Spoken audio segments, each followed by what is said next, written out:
Tiniyak ng Zamboanga del Norte na kaya nitong tugunan ang programa ng pamahalaan kaugnay sa kasapatan ng supply ng bigas. Si Eddie Arellano ng PTV Davao para sa detalye.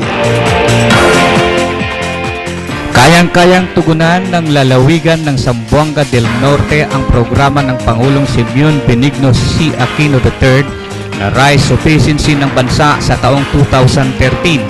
Ito ang tahasang sinabi ni Gobernador Rolando E. Yebes. Ayon sa kanya, na napakalawak ng palayan ng lalawigan at mas malaki pa ang lupaing hindi pa nasaka na umabot sa 200,000 hektarya. Karamihan dito ay lupain ng mga katutubo. Kailangan lang umano ang tulong mula sa mga ahensya ng pamahalaan kagaya ng Department of Agriculture at National Irrigation Administration. Kailangan din ang modernong kagamitan pangsaka ng palay kagaya ng mga hand tractors. Sa ngayon kasi kalabaw pa ang ginagamit ng mga magsasaka at hindi rin maparami ang mga ito dahil tradisyon na sa mga kapistahan kalabaw pinakatay. Na malaki sana ang areas of cultivation ng palay dito sa probinsya ko. Malakas sila. Problema lang yung inputs of productions nila, masyadong mataas ang gastos nila. Means of cultivating our lands for production of rice. Kasi kung makikita mo ang mga natin, talagang wala pa yung mga modern farming na gumagamit ng mechanized system. Once a year, yung bawat barangay, 691 barangays namin, mayroon silang araw ng barangay.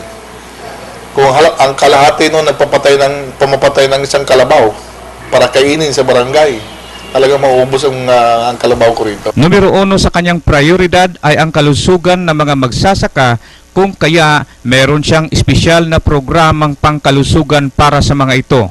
Ang lalawigan ay biniyayaan ng mayamang lupain at minerales kagaya ng ginto, pilak, karbon at iba pa.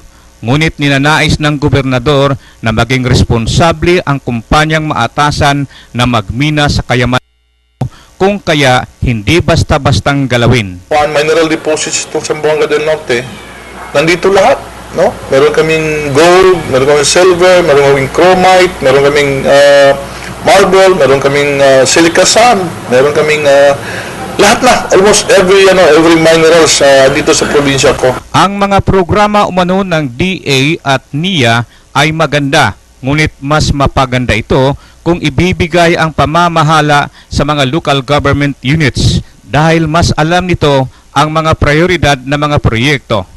Para sa Telebisyon ng Bayan, Eddie Arellano.